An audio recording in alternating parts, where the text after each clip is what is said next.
Primeiro livro das Crônicas, capítulo 13. Glória a Jesus.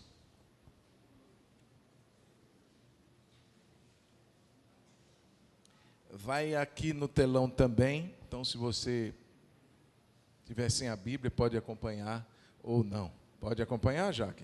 Deu problema aí? Está aí na bênção, né? Amém. Então abra a sua Bíblia mesmo. Ou ligue a sua Bíblia, dependendo. Capítulo 13, versículo 1.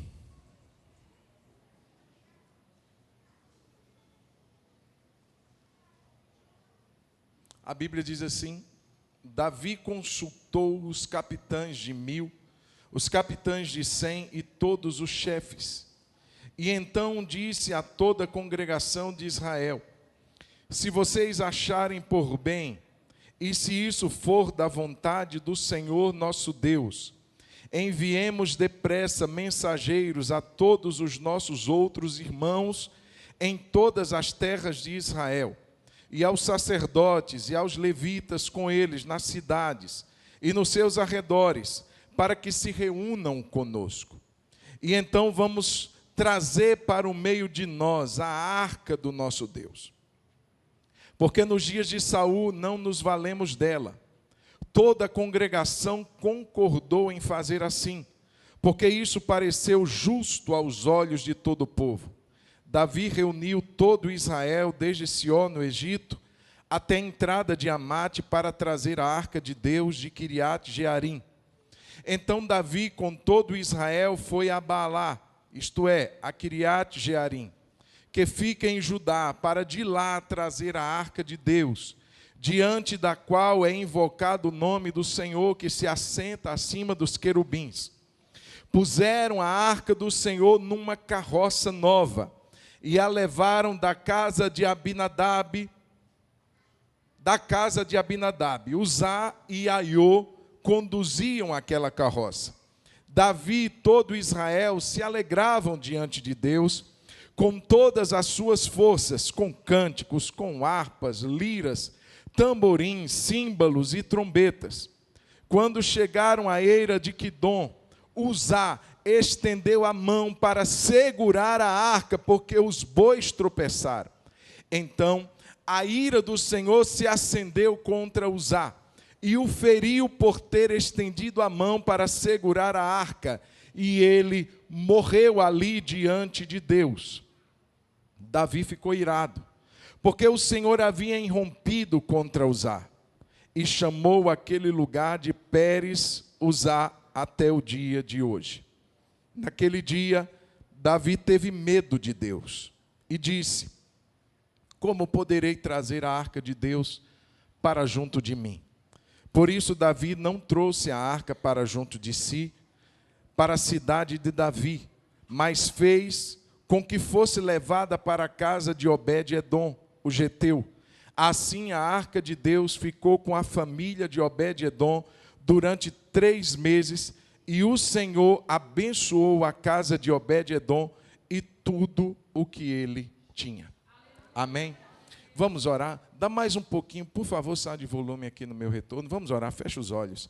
Senhor Deus e Pai, te agradecemos por essa linda oportunidade, Senhor, de te cultuar, pela tua presença aqui nesse lugar, pelo liberar do teu fluir, da tua unção entre nós, pela graça que paira nesse lugar. Obrigado. Obrigado por cada vida e pela oportunidade que agora temos de ouvir a tua palavra. Fale-nos ao coração. Espírito Santo, ela é a tua espada. Use-a para a glória do Pai, para a glória de Jesus. É o que nós oramos e te agradecemos no nome de Jesus. Amém. Quem pode dizer amém, diz amém. Irmãos, o tema dessa mensagem é servindo a Deus em espírito e não na carne. Servindo a Deus em espírito e não na carne. Sabe, queridos, servir a Deus é mais do que um chamado, é um privilégio. A Bíblia diz em Salmo 100, versículo 2, servi ao Senhor com alegria. Sabe, não é somente se dispor, é a motivação que nos move, é o interesse genuíno em agradar a Deus, em saber que Ele é digno de tudo. Então nós o fazemos com alegria. Sirva ao Senhor com alegria. Diga para quem está do seu lado: sirva a Deus, mas sirva com alegria. É um privilégio, é um chamado, e nós precisamos corresponder. Contudo, irmãos, o Espírito de Deus, quando eu li esse texto essa semana, ele falava muito comigo sobre a inclinação que Deus requer de nós, como servos e como igreja, para servir ao Senhor. A inclinação correta vale muito. Ou servimos a Deus em espírito, ou servimos a Deus na carne. Veja, servir é a atitude que Deus espera. Agora, como depende de nós. Jesus, quando parou ali naquele poço, em João capítulo 4, ele conversa com uma mulher samaritana. E ele fala sobre a adoração. E ele diz que a adoração que Deus espera é uma adoração em espírito e em verdade. Veja, a adoração é algo que Deus é digno. É uma atitude que o povo de Deus dá a Deus, porque Ele é Deus. Nós o adoramos, nós o glorificamos, porque só Ele é digno de adoração. Agora, como nós adoramos? Jesus disse, é necessário que seja em espírito e em verdade. Não na carne, não com um sentimento de falsidade, não em mentira, não em dubiedade, perdão, já travei a minha língua aqui, não em mistura de sentimentos, mas em verdade, em espírito e em verdade. E eu pensei, queridos, se a adoração requer isso, o serviço também requer. Requer que seja algo em espírito e em verdade. Veja só, esse texto que a gente leu mostra Davi assumindo o trono. Davi, ele se posiciona agora como rei. Saul havia morrido e Davi se posiciona como rei, firmando bases. Você vai ver os primeiros capítulos de Samuel, Davi firmando bases territoriais, Davi firmando bases políticas, bases militares, mas Davi não esquece que para que o seu trono permanecesse firme, ele precisaria da base, a base espiritual. Deus precisaria estar lá. Coisa que Saul não prezou, coisa que Saul não se importou, Davi se preocupa com aquilo e diz assim: gente, vamos trazer para Jerusalém. Agora eu assumi o trono, agora eu sou rei em Israel, então eu preciso que a arca de Deus esteja aqui. Aí você diz assim: pastor, como assim? A arca de Deus não estava lá? Não estava lá. E eu digo, irmãos, não estava lá há muito tempo. A Bíblia diz que aproximadamente 70 anos a arca de Deus já não estava mais no centro da adoração. Desde a época do sacerdote Eli, quando a arca de Deus é tomada pelos filisteus, é levada. Ela fica por alguns meses lá com os filisteus, mas Deus pesa a mão e os filisteus devolvem a arca a Israel. E a arca é levada, mas ela não é colocada no centro, na capital. Ela é colocada na casa de um homem chamado Abinadab. E lá ela fica por muitos e muitos anos. Todo o tempo que Samuel foi juiz, todo o tempo que Saul governou, até o início do governo de Davi. Então foram mais ou menos 70 anos sem a arca, que era símbolo da presença de Deus ali em Israel, ali em Jerusalém. E Davi então diz assim: não, gente, eu preciso trazer a arca. Então era uma atitude correta, era um despertar de Deus no coração dele. Agora, irmãos, o que é de estarrecer aqui, o que é de ficar espantado nesse texto, é que, apesar da decisão ser a certa, a inclinação não era correta. A maneira de fazer não era uma maneira correta. Era uma maneira da carne, da maneira do homem, da maneira de Deus. Começou certo, mas o meio, o processo foi todo atropelado. O que nos fala mais aqui, que nos assusta, é o juízo que Deus manda então sobre Uzá. Uzá não era levita. Uzá era uma pessoa bem intencionada, filho de Abinadab, descendência do homem que havia recebido a arca na casa dele. Conviveu por muitos anos com a presença da arca, mas não era um levita. Por isso, irmãos, talvez uma das razões. A outra delas é que a maneira como isso aconteceu não foi a maneira como Deus orientou que acontecesse. Então, ali, numa atitude que aos nossos olhos pode parecer, gente, ele quis ajudar. Gente, ele quis só impedir que a arca caísse, porque os bois tropeçaram e ele estendeu a mão para segurar. Quando ele toca na arca, Deus o mata. Que coisa difícil da gente entender hoje. Da gente aceitar, da gente assimilar. Porque para nós hoje o que conta é o coração.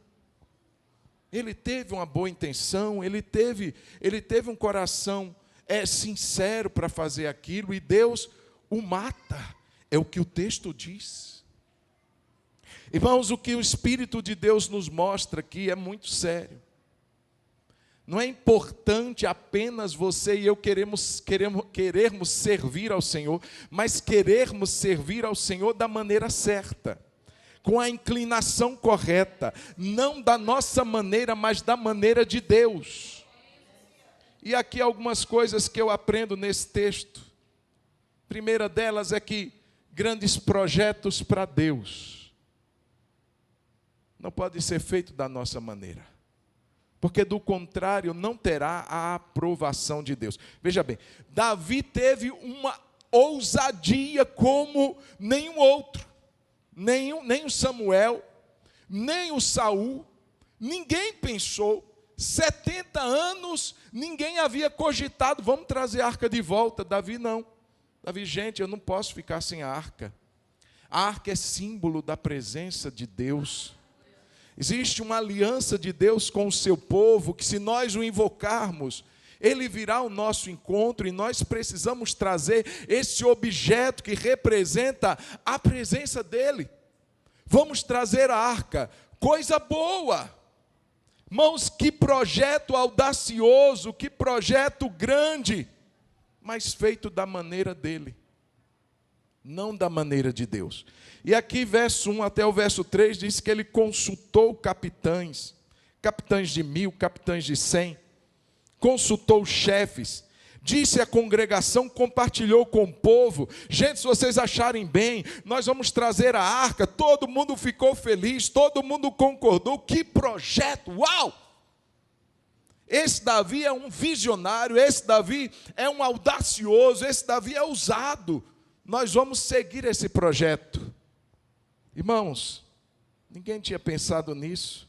Que sonho, que projeto maravilhoso. Mas uma coisa faltou em Davi. Se você for olhar a história de Davi, todas as vezes que Davi tinha que tomar uma decisão, vou lutar contra os amalequitas, vou guerrear contra os filisteus, havia uma expressão que Davi não abria mão dela. Davi consultou ao Senhor. O que é que Davi fez? Consultou. Toda vez. Vamos para a guerra, vamos fazer isso, vamos fazer aquilo. Davi chamava o sacerdote. E ali ele consultava a Deus, perguntava a Deus, se orientava quanto àquele projeto. Aqui não. Aqui Davi não consulta a Deus, ele consulta os homens, os capitães, os chefes do povo, o próprio povo. Irmãos, talvez ele pensou assim, é algo tão santo que eu vou fazer, tão espiritual que eu vou fazer, que eu não preciso nem consultar a Deus, porque eu sei que Deus vai aprovar.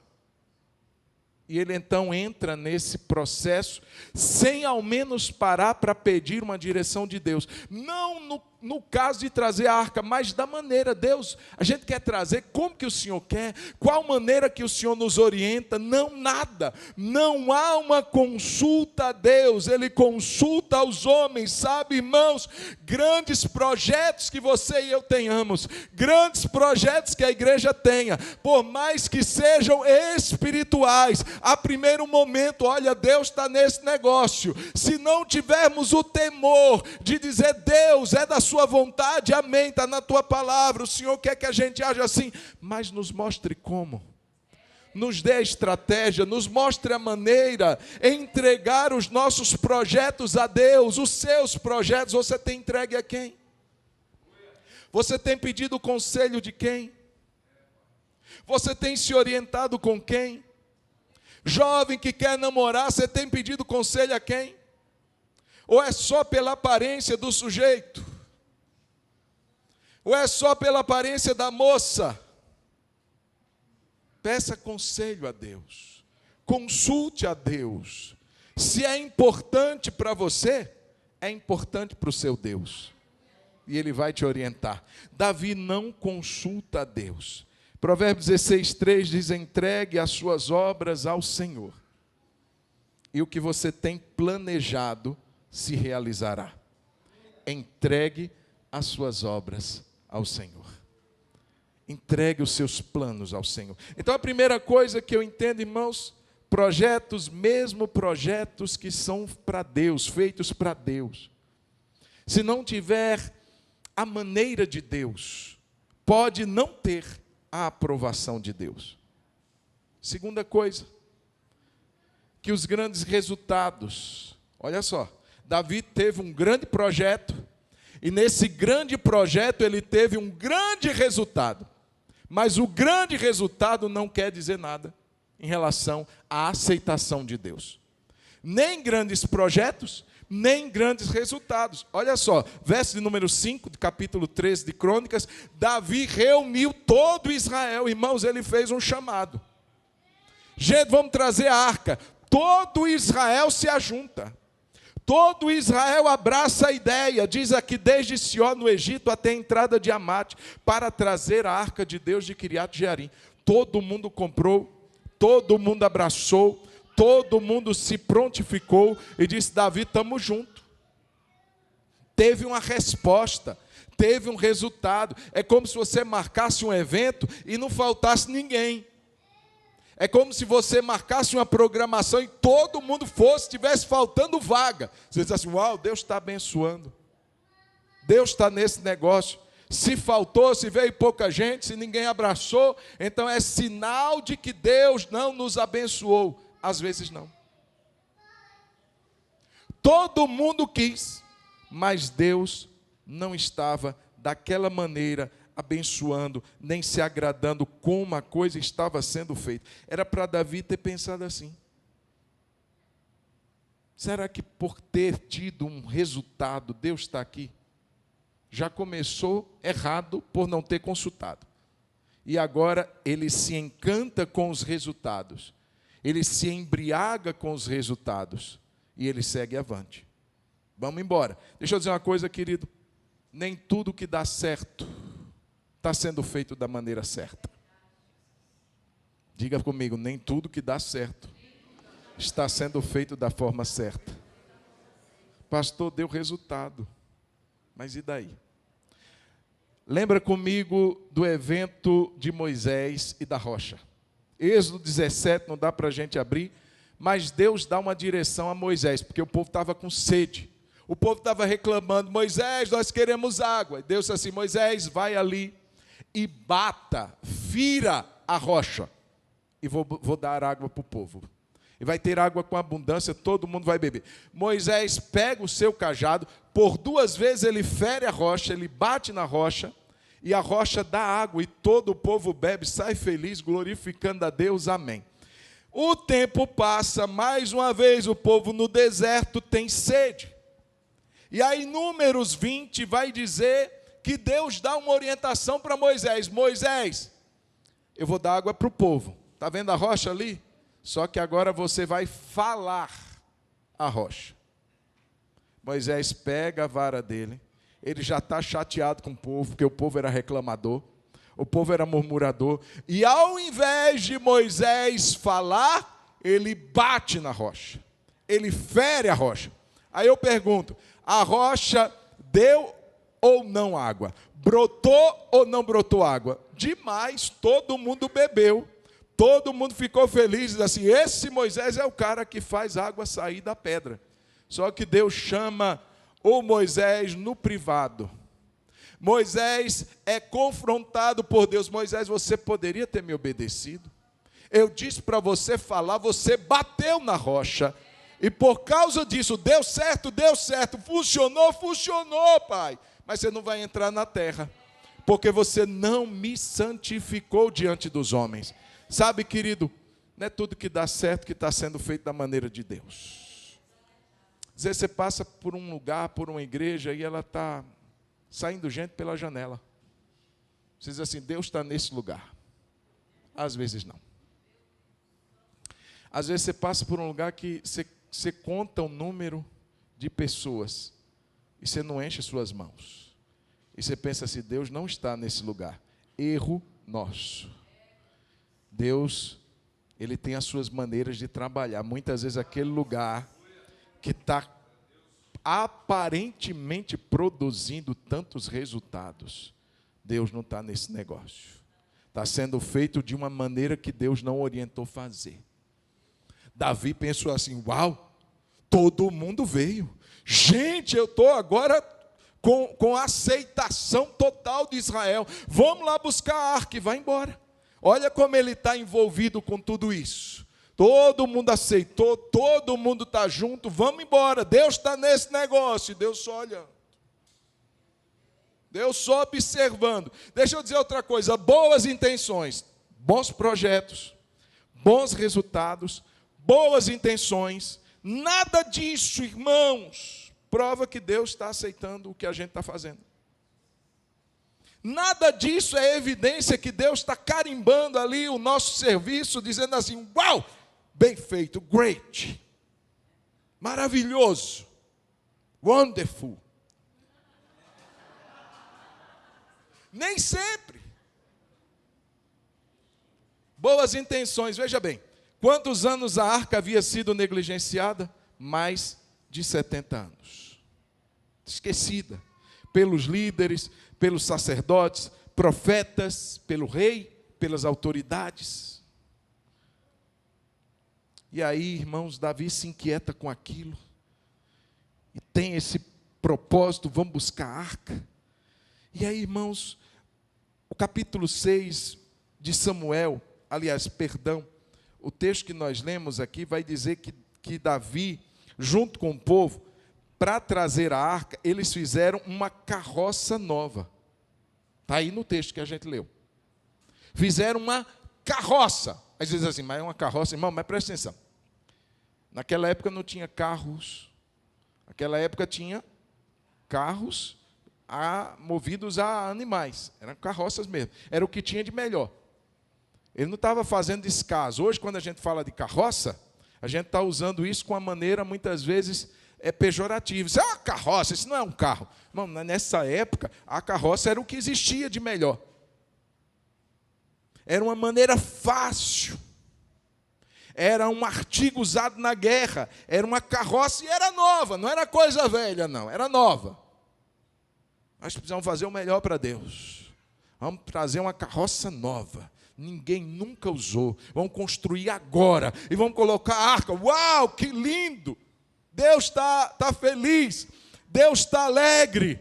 Sabe, irmãos, esse é um serviço da carne. Carroça fala de um serviço não espiritual, fala de um serviço da carne, porque ele não está sendo feito da maneira de Deus, mas da maneira do homem. Carroça nova, irmãos, é imitar o filisteu. Você sabe que quando a arca foi levada para os filisteus, eles tomaram a arca. Deus pesou tanto a mão que eles disseram, vamos devolver essa arca. O que é que eles fizeram? Uma carroça. Está lá em Samuel capítulo 6, versículo 7, para você conferir depois. Os filisteus fizeram uma carroça e colocaram a arca e disseram assim, vamos ver, se ela voltar para Israel, então é Deus que está pesando a mão sobre nós. E colocaram numa carroça. O povo de Deus, gente, achou aquilo magnífico. O povo de Deus achou aquilo lindo. Olha só, eles fizeram uma carroça para a arca. Vamos fazer uma carroça também. Sabe, irmãos, a maneira como o servo, a serva, a igreja de Deus serve a Deus, não é a maneira como o mundo acha que deve ser o serviço a Deus. A mensagem, o teor da nossa adoração não deve ser nada imitando o que o mundo propõe. Eu não estou falando de aparências não, pastor, é a igreja que coloca luz. Não, quer que tenha luz, gente. O diabo não gosta de luz, o diabo gosta de escuridão. Então não tem problema nenhum colocar. Eu estou falando disso. Estou falando de algo que vai além disso. É quando os cultos não se prega mais o evangelho, não se prega mais a palavra. É quando toda adoração se volta apenas para o homem. É uma adoração humanista, é aquela que Deus está olhando para você, você é o centro, você é o alvo de toda a criação. Deus não vive sem você. Coitado. Quem não vive sem Deus somos nós. Nós é que não podemos ficar sem Ele. Sabe, irmãos, e a gente começa a tirar o foco da maneira de Deus. Mas é uma carroça linda, mas são os filisteus quem fazem isso. Carroça nova, irmãos, fala de tirar responsabilidade e trocar pela facilidade. É muito mais fácil levar a arca na carroça do que no ombro. Dá muito mais trabalho carregar a arca. Isso cansa demais, pastor. Tem uma maneira mais fácil da gente conseguir. Sabe, irmãos, quem oferece atalho é o diabo. Olha aqui, Jesus, você está aqui porque você quer ganhar o mundo? Então, está feito. Está vendo esses reinos? Está vendo a glória? Eu vou te dar tudo. Tudo é teu. Só um minutinho, você se prostra, me adora e pronto, acabou. O negócio fechou.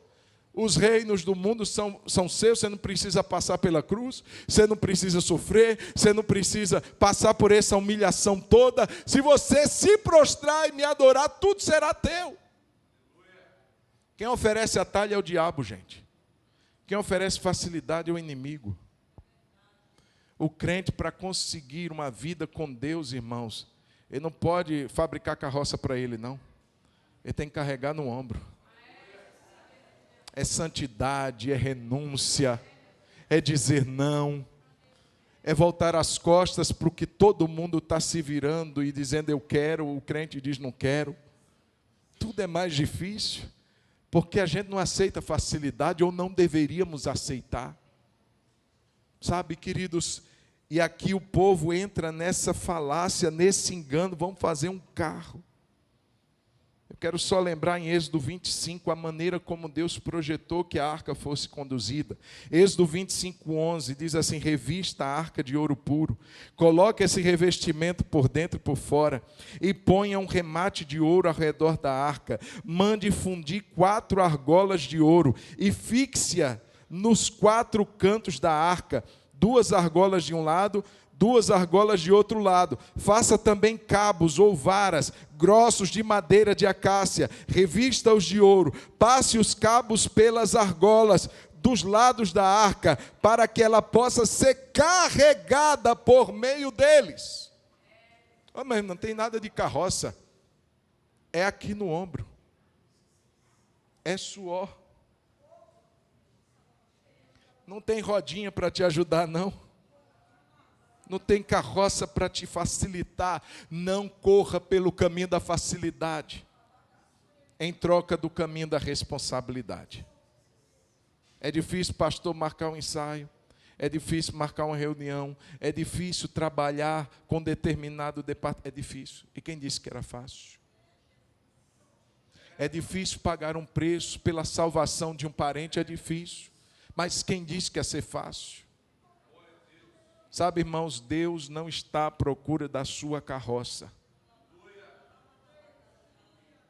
Deus quer ver você aqui, carregando a arca. Vai custar, mas essa é a maneira. Deixa eu dizer uma coisa. Grandes projetos, grandes resultados, boas intenções, tudo bacana. Culto avivado. Culto avivado nem sempre é sinal da ação de Deus. Pastor, olha o que diz o verso 8, Davi e todo Israel se alegravam diante de Deus com todas as suas forças, com cânticos, com harpas, com liras, tamborins, símbolos e trombetas. Olha que cultão avivado, gente. Davi, povo cantando, instrumento ali a todo vapor, todo mundo se alegrando.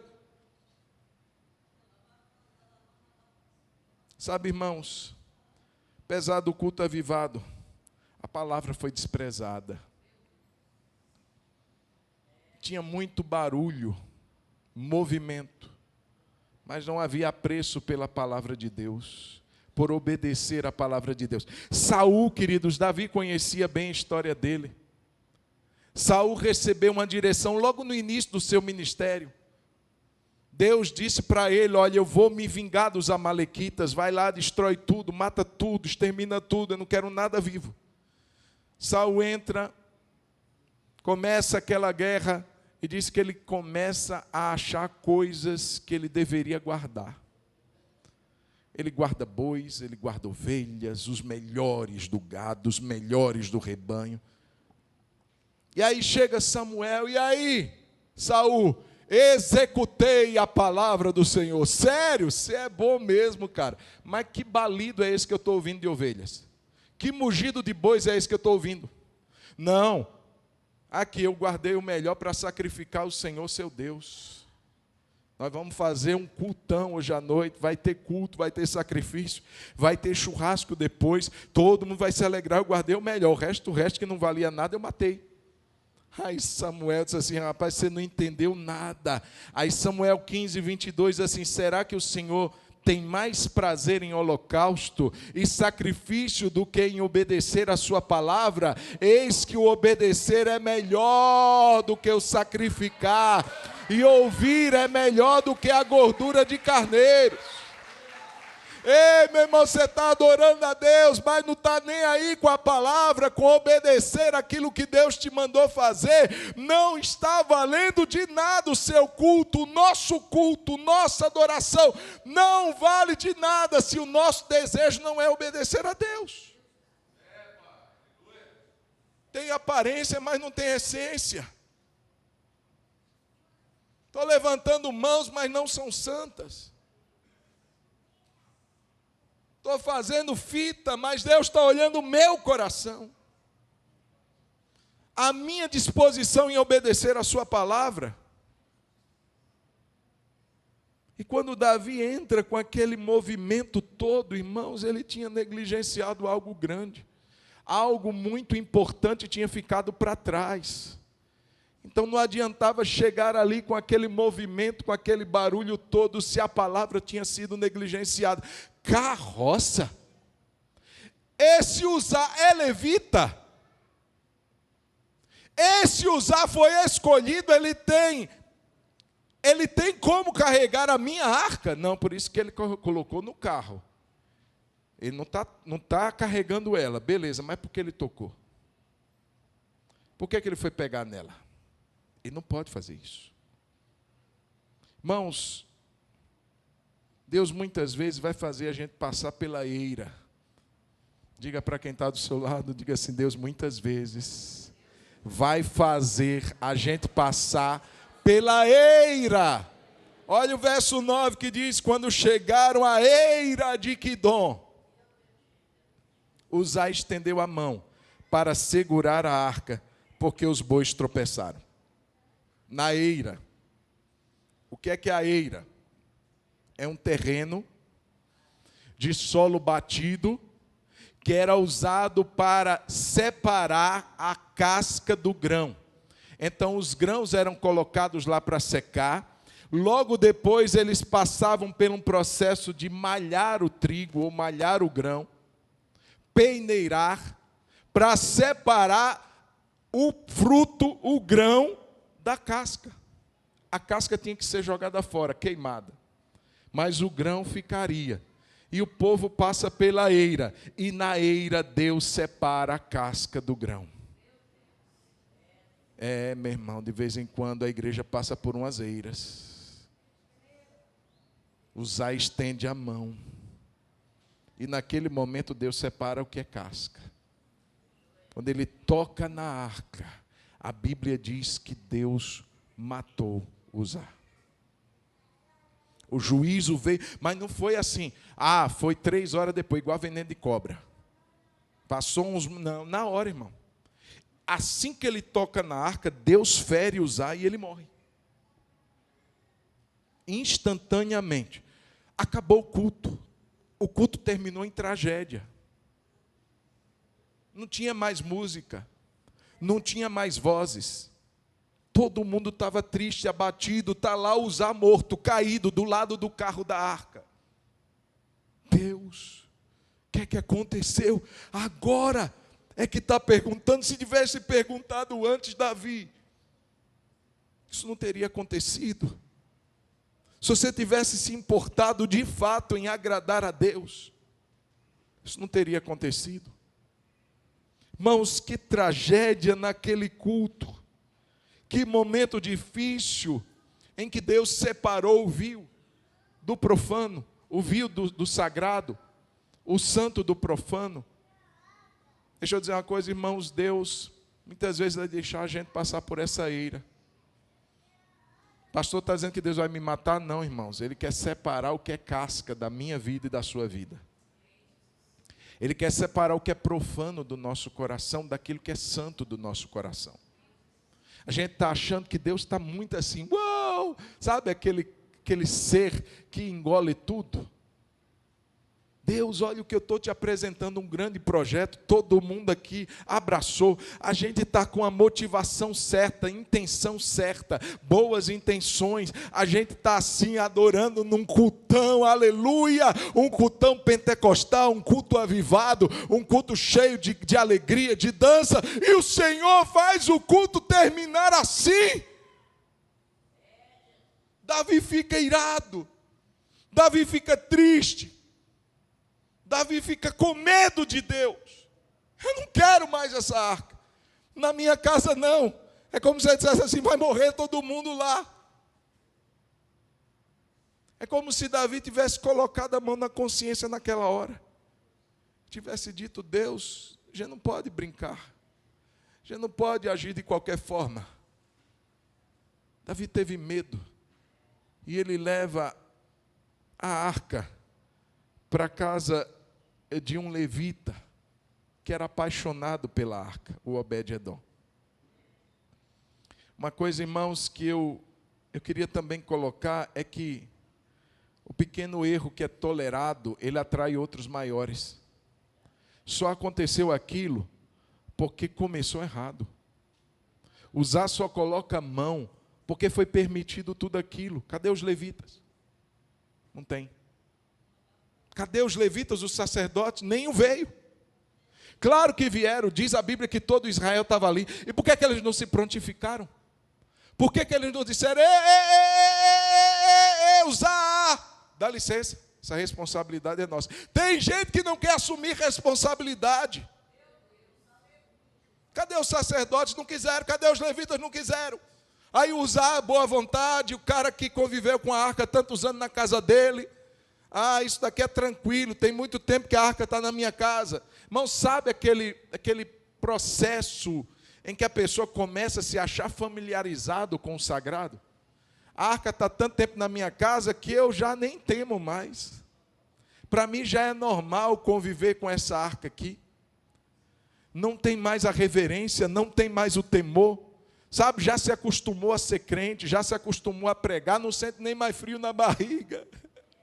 Tem gente que diz assim, pastor, você sente frio na barriga? Toda vez que eu venho pregar, sinto um temor, irmãos. E se isso acabar, é um mau sinal. Se eu já me acostumei como usar com a arca na minha casa, Deus já, que é isso, eu subo lá e faço, eu subo lá e mando ver.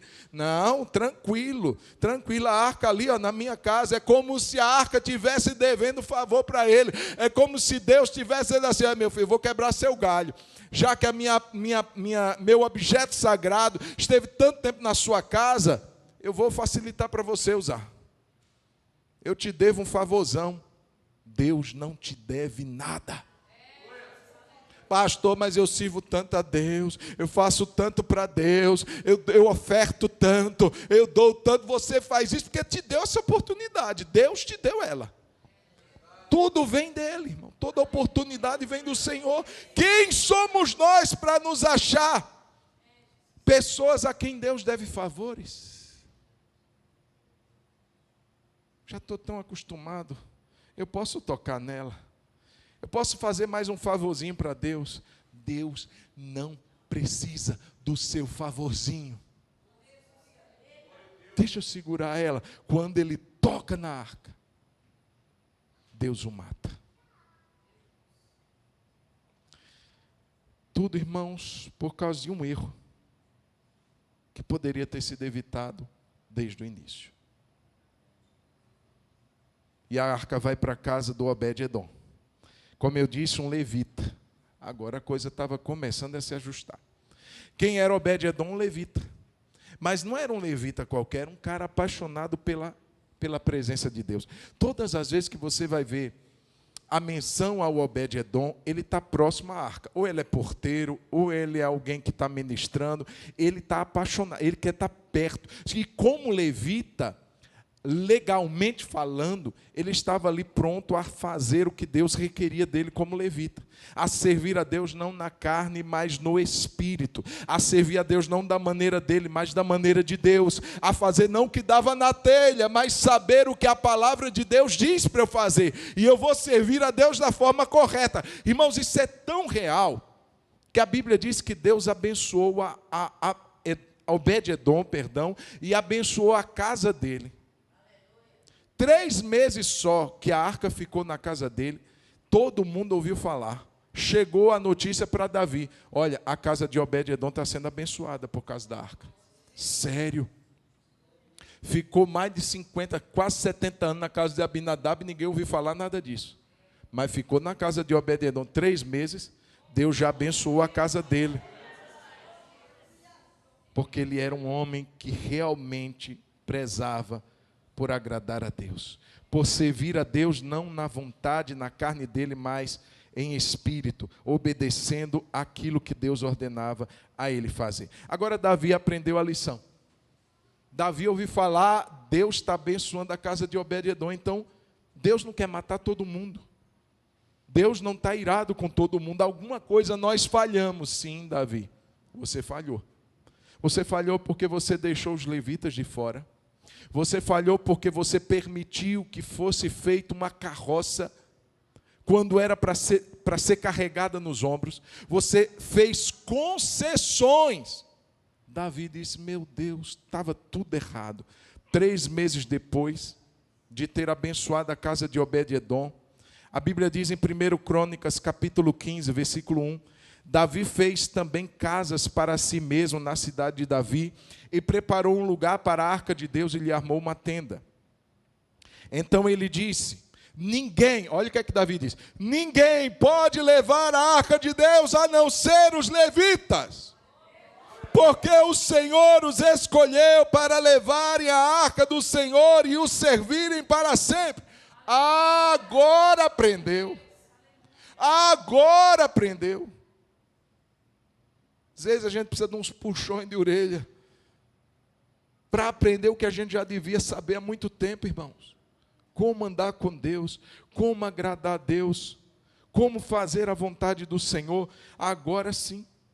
Aí verso 3, Davi reuniu todo Israel em Jerusalém para trazer a arca do Senhor. Isso é a segunda vez, tá? Para trazer a arca do Senhor para o lugar que ele havia preparado para ela. Verso 4, Davi reuniu os filhos de Arão e os levitas.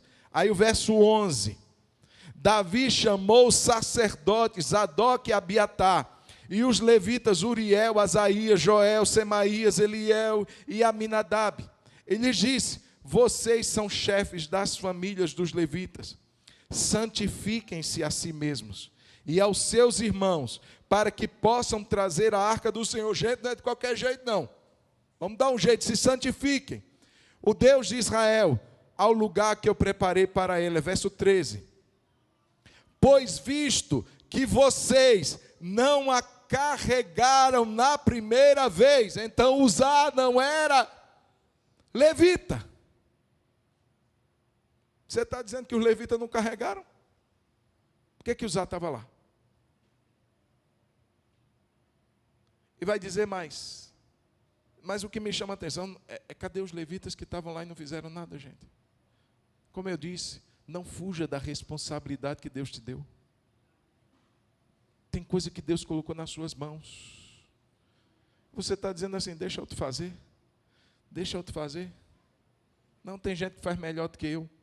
Não, a arca ficou 70 anos na casa do cara, vamos dar moral para ele. Deus está dizendo que a responsabilidade é de quem Ele deu. E aí, irmãos, Ele vai dizer, voltando ao verso 13, pois visto que vocês não carregaram na primeira vez, o Senhor nosso Deus irrompeu contra nós, porque não buscamos segundo nos tinha sido ordenado. Então os sacerdotes e os levitas se santificaram para trazer a arca do Senhor, o Deus de Israel. Os filhos dos levitas trouxeram a arca de Deus sobre os ombros, pelos cabos, como Moisés havia ordenado, detalhe, segundo a palavra do Senhor. A gente não serve do nosso jeito. Não é da nossa cabeça, não é da inclinação da nossa vontade, é segundo a vontade de Deus. É assim que a gente agrada a Deus. É assim que a gente anda, por isso que nós precisamos nos voltar diariamente para a palavra. Crente precisa ruminar, comer, ruminar, meditar, estudar, ler a palavra, irmão, porque a gente pode perecer. Pode levar um culto a uma tragédia, pode levar a família a uma bancarrota, pode trazer tanta desgraça, porque a gente não está se importando em fazer a vontade de Deus. E para terminar, o curioso, irmãos, é que o texto não encerra aqui. Essa história termina de uma forma curiosa. Segundo Samuel, capítulo 6, a história termina com a filha de Saul. Agora, pela segunda vez, tudo estava sendo feito certo. Os levitas carregando nos ombros, todo mundo se alegrando, sacrifícios sendo feitos. A cada 5 metros um sacrifício era oferecido a Deus. E o povo feliz. E Davi dançava com todas as suas forças, vestiu uma estola sacerdotal de linho, tirou os trajes de rei e colocou uns trajes de sacerdote e colocou ali toda a sua força para dançar diante de Deus. E todo mundo se alegrando porque Deus estava feliz. A alegria do Senhor era a força daquele povo. E eles conduziram a arca até Jerusalém. Davi está tão feliz, irmãos. Davi faz ali um sacrifício, reparte pão, reparte carne, todo mundo come, todo mundo se alegra. Mas tinha uma personagem instigante, curiosa, esquisita, chamada Mical, que era mulher de Davi, filha de Saul. E diz aqui, 2 Samuel capítulo 6, versículo 20, quando Davi regressou para abençoar sua casa, Mical, filha de Saul, saiu ao seu encontro e lhe disse: que bela figura fez o rei de Israel no dia de hoje, descobrindo-se diante das servas e de seus servos, como se descobre um sem vergonha qualquer. Mas Davi disse a Mical: eu fiz isso diante do Senhor que me escolheu em lugar de seu pai e de toda a casa dele, ordenando que eu fosse príncipe sobre o povo do Senhor, sobre Israel. Foi diante do Senhor que me alegrei e me farei ainda mais desprezível e me humilharei aos meus próprios olhos. Quanto às servas de quem você falou, serei honrado por elas. Mical, filha de Saul, não teve filhos até o dia de sua morte. Olha a cena, Davi e o povo cantando e Mical da janela. Olha lá, que coisa feia. Cadê a roupa de rei desse homem? Está vestindo uma roupa de sacerdote.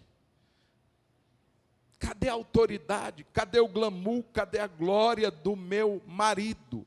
Esse sem vergonha.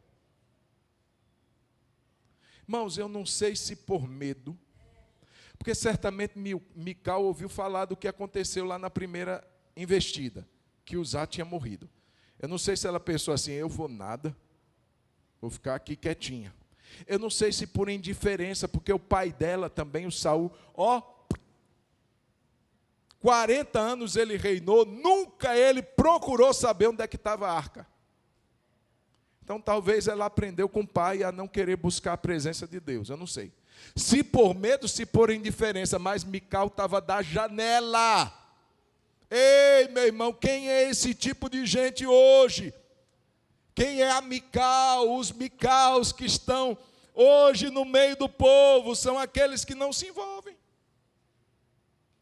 São aqueles que não tomam participação, que não assumem responsabilidades, que não se envolvem em nada, que não se envolvem no serviço, na adoração, fica da janela achando que é um telespectador que pode dar a nota.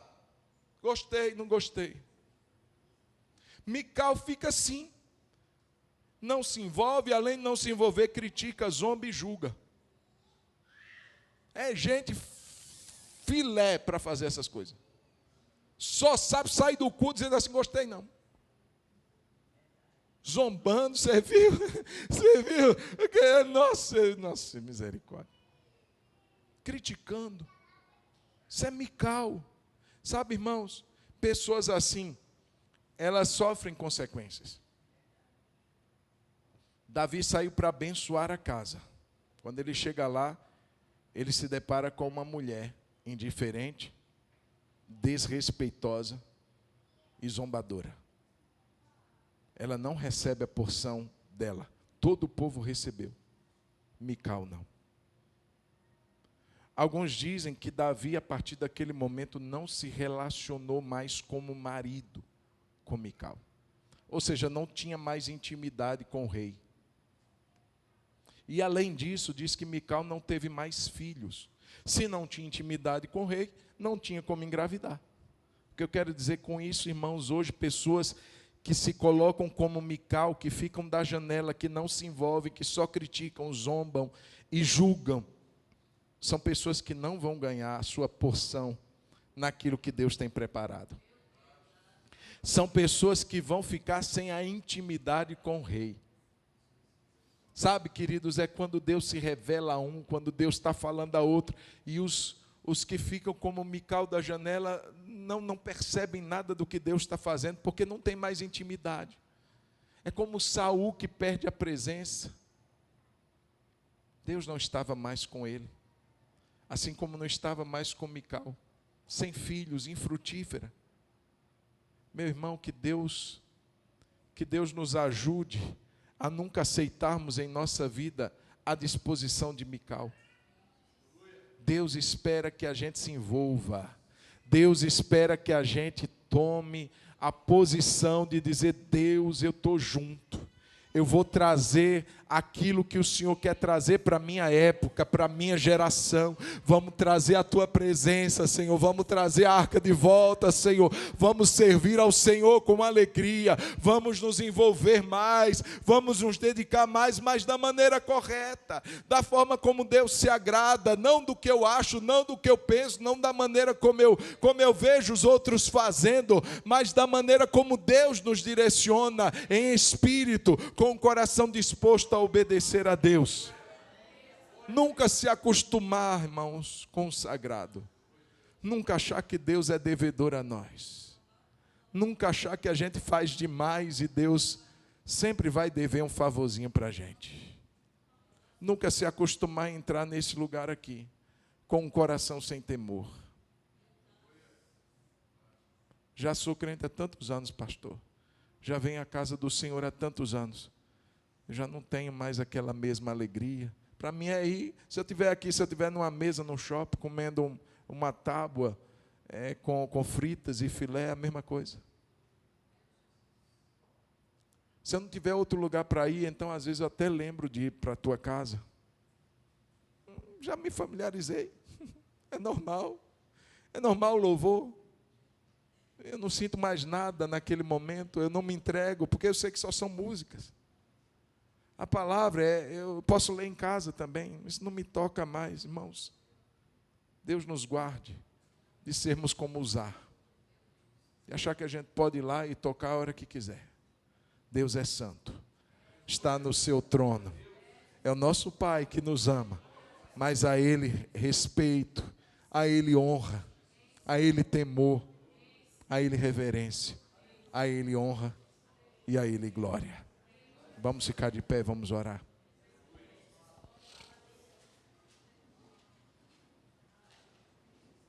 Queria convidar os diáconos, por favor, a virem rapidamente aqui à frente. Eu quero fazer uma oração com você. Enquanto os diáconos estão vindo, vão pegar os elementos da ceia. Mas eu quero pedir que você feche os seus olhos por um instante. Para que fechar os olhos? Para você não se distrair. Só por isso. Você se concentrar em você. Se concentrar em Deus. Deixa eu te perguntar, nessa história, com quem você se identificou? Talvez com um coração sincero, mas sem muita noção das coisas, como era o de Davi. Eu quero tanto trazer a arca, mas Davi, rapaz, você sabia, você é rei, cara. Você não poderia ter entrado nessa. Seu coração foi sincero, mas você foi ingênuo demais. A gente não faz as coisas para Deus de qualquer jeito, Davi. Ou quem sabe a gente se identificou com Uzá. A gente já se familiarizou com esse negócio de ser crente. A gente não treme e não teme mais. A gente acha que, Deus, tá bom, Deus não está nem aí para mim não. Ou então, Deus, já faço tanto para Ele. Eu prego, eu faço isso, faço aquilo. Deus é o meu camarada. Não é o seu camarada. Deus é o seu Senhor. Ou quem sabe a gente está se parecendo com Mical. Todo mundo envolvido. E eu da janelinha, dizendo assim, que coisa feia esse homem dançando aí. Eita Jesus. Vamos tirar a crítica, irmão. Vamos tirar o julgamento, irmão.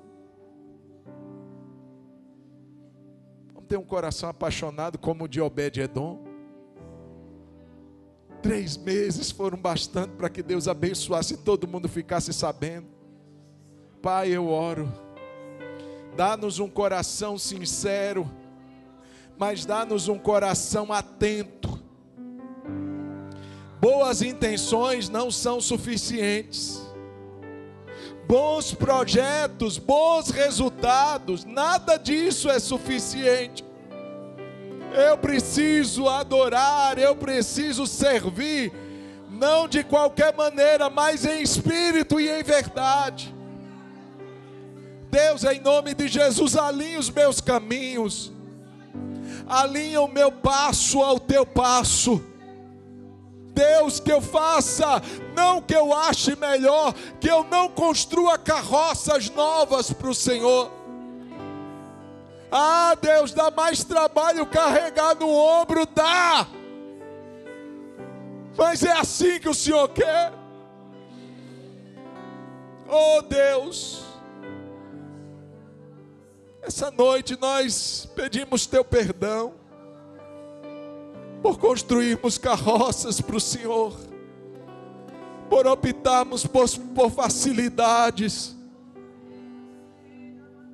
Deus, nessa noite, perdoa-nos, Senhor, por muitas vezes nos colocarmos na janela para julgar quem está fazendo algo, por muitas vezes de longe ficar apontando e dizendo, se fosse eu não faria assim, mas só que eu não estou lá para fazer diferente.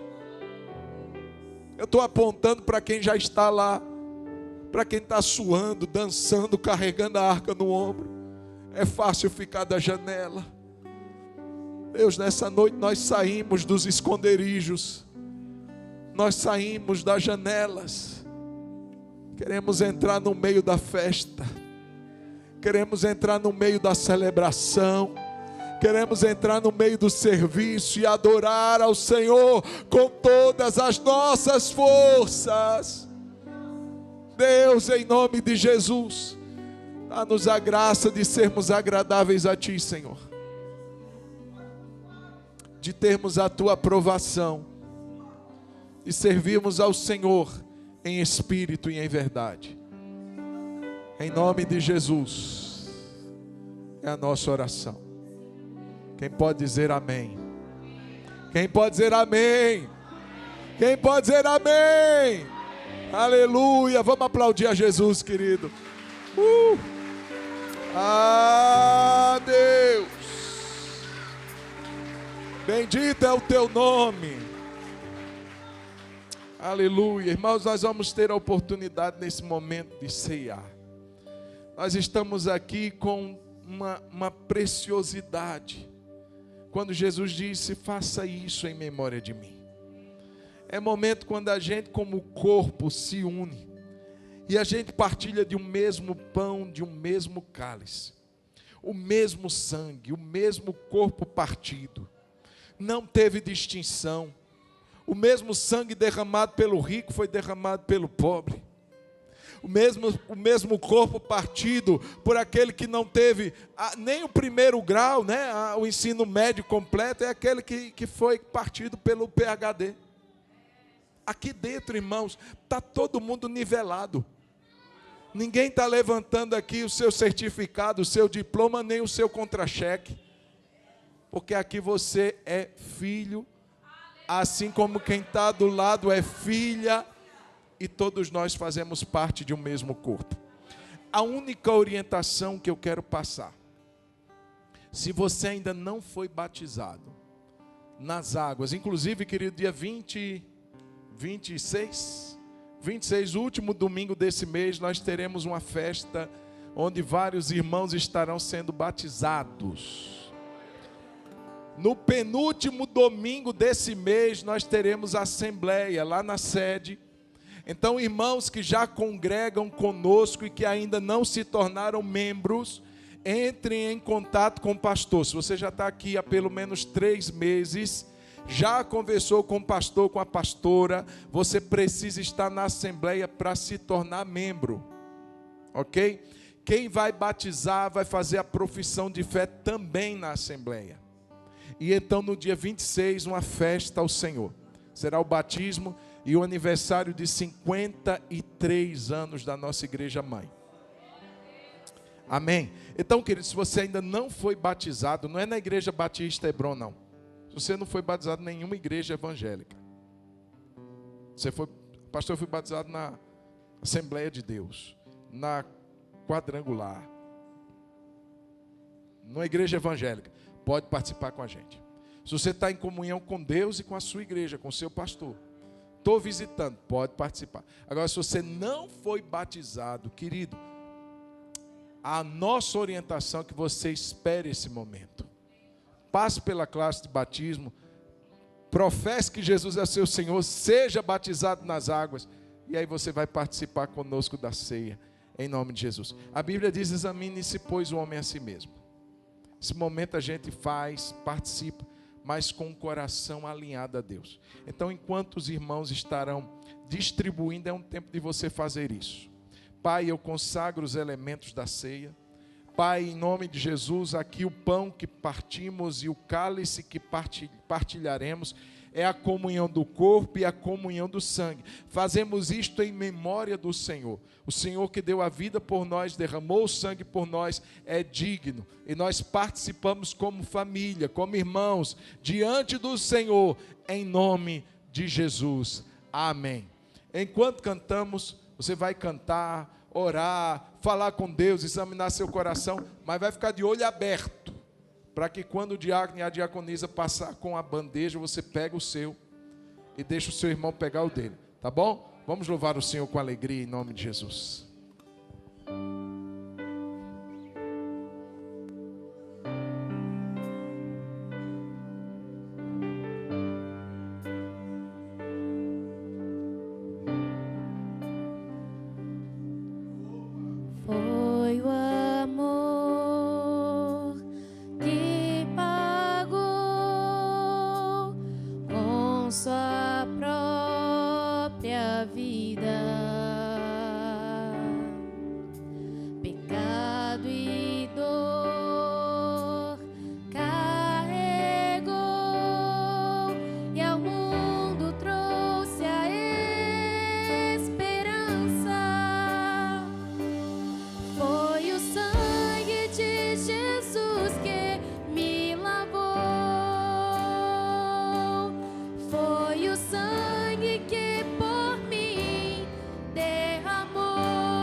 Aleluia. Há pessoas em casa. Existem irmãos que não podem mais vir nos cultos. E esses irmãos não perdem um culto através do canal do YouTube. Eu sei que alguns irmãos talvez estejam ali participando da ceia em casa, ou participando do culto, porque alguns deles são assistidos com a ceia. Pastor Edeci leva a ceia para o irmão Oswaldo, para a irmã Rosário. Se eles estão ali, Deus abençoe vocês. Queridos, eu quero, nesse momento, que você pegue o pão. Coisa mais linda, irmãos, é você saber que existe uma mesa. A Bíblia diz que nós nos assentaremos à mesa com Abraão, Isaque, Jacó. Irmãos, eu não sei o tamanho dessa mesa, mas que vai ter gente demais. De vez em quando eu me pego pensando, deixa eu confessar, às vezes eu me imagino naquele dia, sentado, aí a gente só pensa assim, nossa, vai estar lá Davi, vai estar lá Josué, vai estar lá, irmãos, eu fico pensando em irmãos nossos, eu fico pensando na minha mãe, cear com a minha mãe lá, com meu pai, servos de Deus que morreram na fé, e tantos irmãos nossos vão estar lá também. Já imaginou uma coisa assim? Inclusive nós tivemos uma notícia tão triste, irmãos. O Pedro, filho da irmã Maria, faleceu esses dias. Foi enterrado hoje. A irmã Maria foi velada aqui na igreja. O filho dela morreu esse final de semana. Que Deus traga conforto àquela família em nome de Jesus. Traga um bálsamo de cura em nome de Jesus. Eu fiquei chocado quando a Cláudia falou, gente, tão novo. Pedro passava por aqui com a bicicleta, descendo essa ladeira sem freio. Ele um dia foi podar aquele jatobá ali, aquela árvore, ele se pendurou ali sem corda, sem nada. Eu digo, faz isso não, Pedro. Faz isso não. Fiquei chocado. Que Deus traga conforto a essa casa em nome de Jesus. Amém. Mas eu queria que você olhasse para esse pão que tem na sua mão. E você vai olhar e vai dizer assim, foi por mim. Diga, foi por mim. Sabe, irmãos, tem um nome. Jesus olha para nós, Ele não vê um aglomerado de pessoas. Ele vê filhos e filhas com nome. Ele diz assim, foi por você, João, foi por você, Karina, Sofia, foi por você. Ele chama a gente, Ele chama as suas ovelhas pelo nome. Você é dele. Agora dá uma olhadinha para o pão do irmão. Dá uma olhada, dá uma olhada. Ele é muito maior que o seu? Fala a verdade. Não, é tão pequenininho quanto. Aqui o pastor pega o mesmo tamanho do pão que você, viu? Já foi em igreja que o pão do pastor é pãozão. É igual aquele dali, ó. E não é copinho não, é um cálice grande. Bom, estou criticando não, mas o que eu quero dizer, irmãos, é que Deus nos olha de uma maneira igual. Não teve mais sangue derramado por você e menos sangue derramado pelo seu irmão. Do mesmo jeito que você é amado, seu irmão é amado. Somos filhos e filhas do Deus Todo-Poderoso. Pegue o pão, levante. A Bíblia diz que na noite em que Jesus foi traído, Ele tomou o pão. E tendo partido, Ele deu graças e o deu aos seus discípulos, dizendo, tomai e comei. Este é o meu corpo, que é entregue por vós. Em memória do Senhor Jesus, meus irmãos, juntos comamos o pão, símbolo do corpo de Jesus.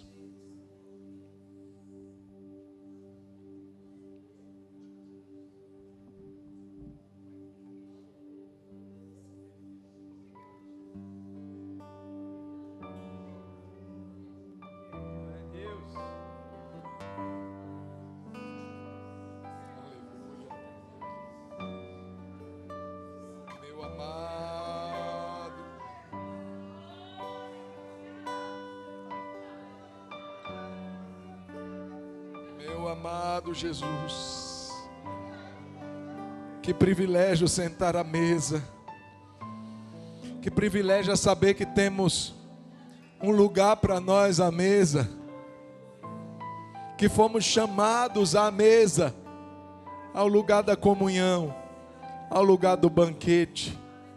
Obrigado, Jesus, por termos essa oportunidade nessa noite, de comermos o pão juntos. Pastora Tássia, ministra o cálice para nós.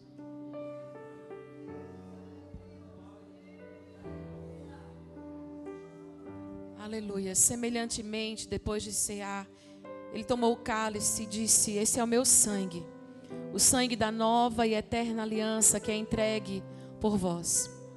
Fazei isso todas as vezes que beberdes em memória de mim, até que eu venha. Até que ele venha, nós vamos beber esse cálice como um memorial, anunciando uma pregação sem palavras, anunciando que vai chegar o dia em que ele voltará, porque ele está vivo e vem buscar a noiva, vem buscar a igreja.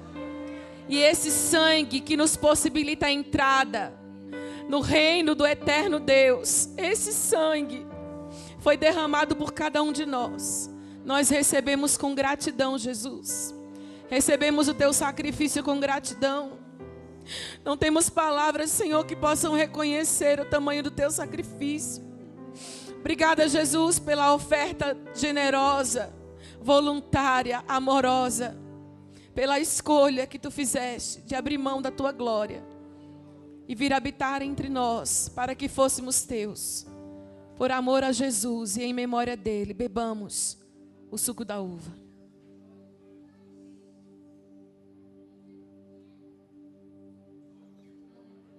Não há maior amor, maravilhosa graça. Eu pecador, e mesmo assim derramou seu sangue por mim. Foi o sangue de Jesus que me lavou. Foi o sangue que me fez, derramou, se sacrificou e me salvou. Foi o sangue que me fez um vencedor. Ao sangue do Cordeiro,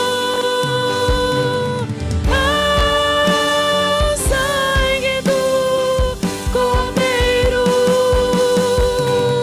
ao sangue do Cordeiro precioso, sangue do Cordeiro se sacrificou e me salvou. Foi o sangue que me fez um vencedor. Aleluia! Aleluia. 2 minutinhos, se você puder sentar, 2 minutinhos, a gente está encerrando. Ok? Porque o pastor pediu para sentar, porque eu não posso encerrar esse culto antes de 2 coisas. Primeira,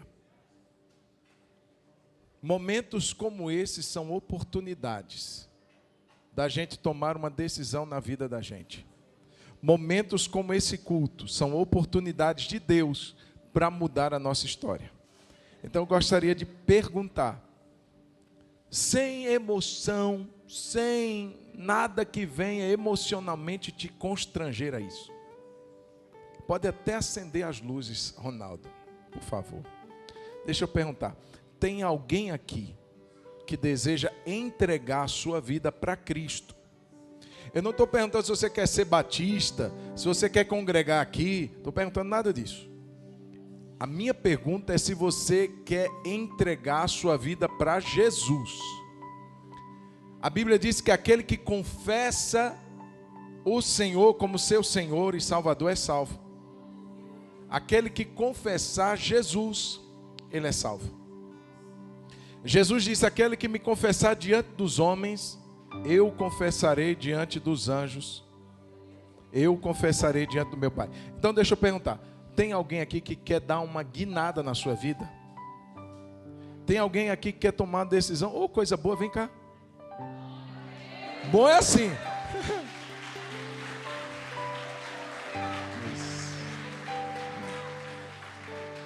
Eu gosto quando é assim. Pronto, não precisa nem esperar muito. Tem mais alguém que quer fazer isso? Pastor, eu quero entregar minha vida para Jesus. Quero fazer uma decisão para entregar minha vida para Jesus. Coisa boa. Tem mais alguém? Pastor, eu quero entregar hoje. Faz igual ela. Quer entregar a vida para Jesus, é o momento.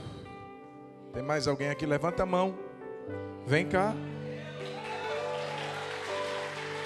Glória a Jesus. Isso. Coisa boa, é isso mesmo. Eu gosto de gente determinada que sabe o que quer. Tem mais alguém? Tem uma terceira pessoa aí que quer fazer isso? Sua avó que está mandando você levantar a mão ou você que levantou sozinha? Quem? Sua avó? Aí você sozinha. Então vem. Aí chega a sua avó que estava te beliscando.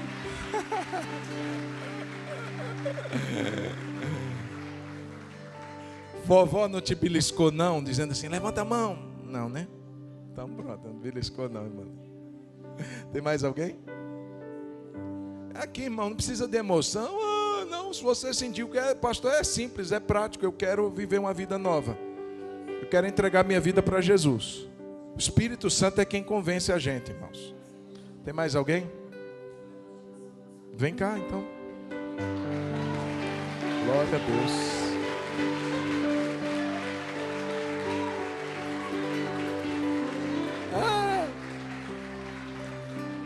Ô Israel, quem dos dois está entregando a vida para Jesus? É Israel ou a princesa? Os dois. Muito bem, os dois. Quem beliscou vocês para vir aqui? Alguém beliscou? Não?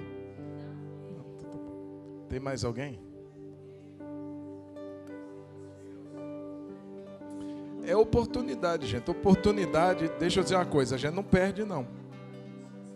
Pastor, eu quero entregar. Presta atenção, presta atenção. Não vem só porque, vou lá, é bom. Não, vem porque você sabe que você precisa de Jesus.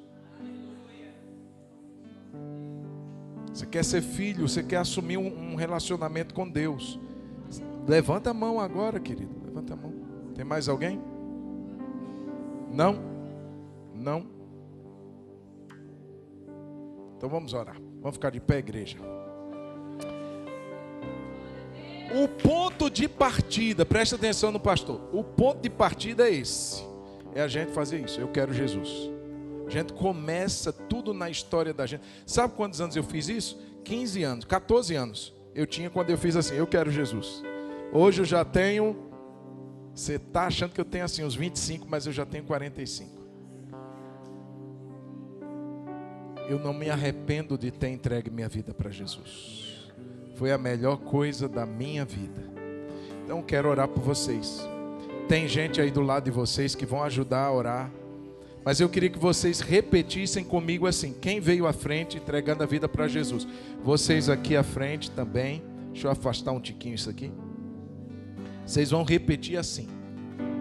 Fecha os olhos, fecha os olhinhos. Vamos dizer assim: Senhor Jesus, nessa noite eu quero dizer que voluntariamente eu estou aqui à frente.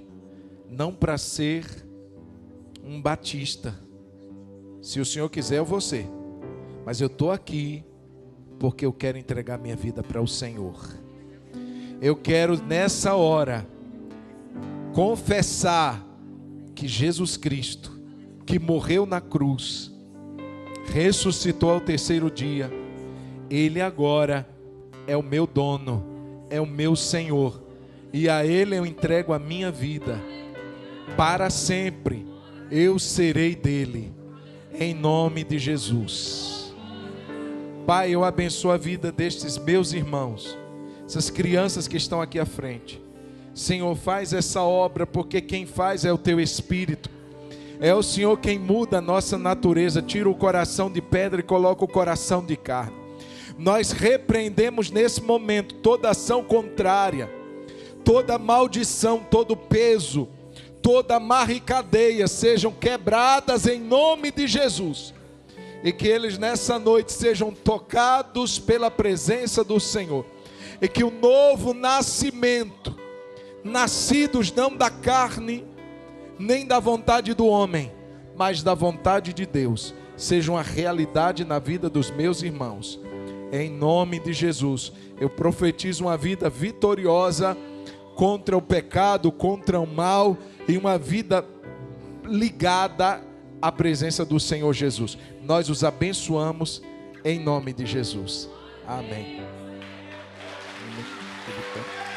Deus abençoe, Deus abençoe, Deus abençoe, Deus abençoe, querida. Glória a Deus. Família, vamos abençoar mais uma vez com a salva de palmas a vida deles. Aleluia.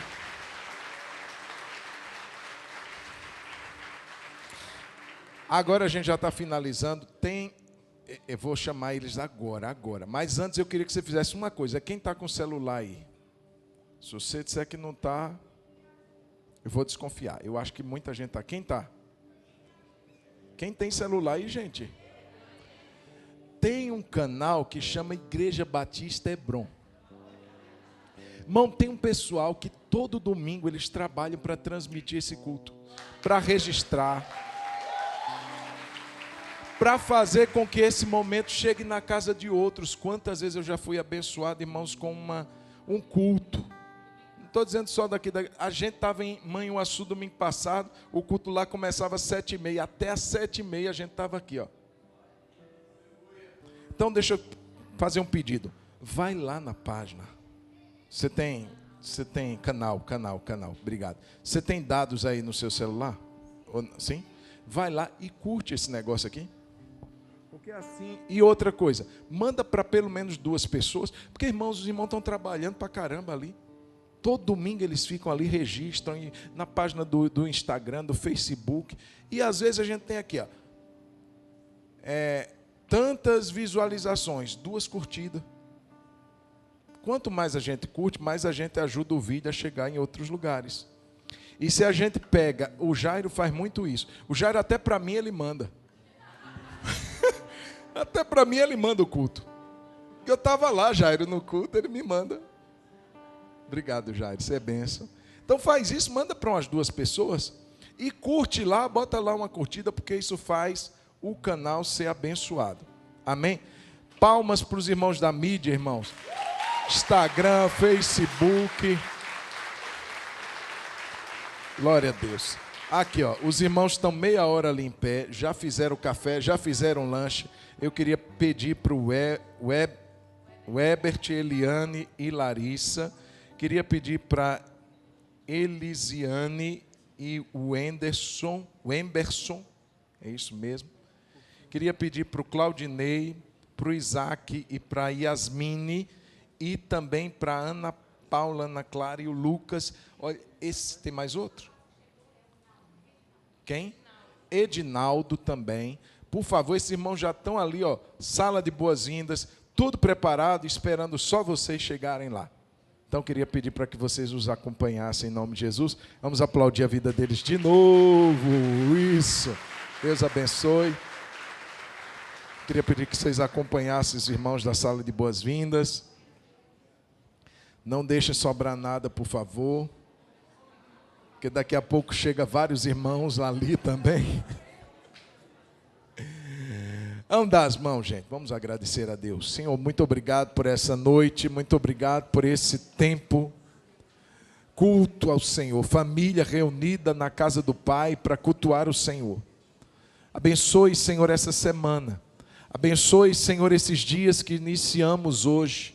Senhor, no trabalho, nos estudos, na casa, nos propósitos, todos sejam alinhados à Tua vontade. Abençoa nosso retorno, livra-nos do mal, dá-nos uma noite abençoada em nome de Jesus. Que a graça de nosso Senhor Jesus, que o amor de Deus, o nosso Pai, e que a comunhão e o consolo do Espírito Santo seja sobre todos nós, povo de Deus, hoje e para sempre. Amém, amém. Tem um cafezinho, tem um chazinho ali atrás. Ali atrás? Ah, tem lanche, coxinha. Departamento de Mulheres de